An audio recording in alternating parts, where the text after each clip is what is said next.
উপরে তো ঠাকুরের কাজবাজ হচ্ছিল আর নিচে কিন্তু খাওয়া দাওয়া হচ্ছিল। চলো দেখি।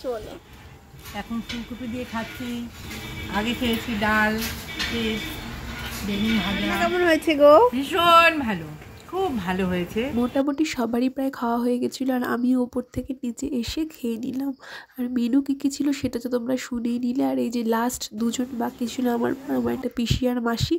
আর দেখতে দেখতে সন্ধ্যাবেলা হয়ে গেছিলো, 6টা বেজে গেছিলো। 6টার সময় বন্ধন জেঠু চলে এসেছিলো। আসলে বন্ধন জেঠু আসার কথা ছিল 6টা, কিন্তু একটু আগেই চলে এসেছে, ভালোই হয়েছে। পুজোটা আগে হয়ে গেছে।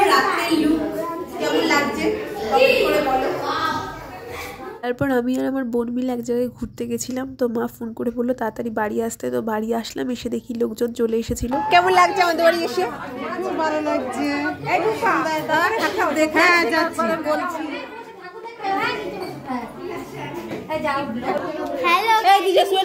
দিক দিয়ে সব লোকজন আসছে, তাদের সাথে গল্প করছি, কথা বলছি। আর আমাদের বাড়ির ওই দিকের বড় উঠোনে আর কি খাওয়া দাওয়া শুরু হয়ে গেছে। আর অলরেডি আমাদের বাড়ির মেঝো মেয়ে তার ফ্রেন্ডদের নিয়ে খেতে বসে গেছে। এদিকে আমাদের ঘরের সামনে কিছুজন বসে গল্প করছিল।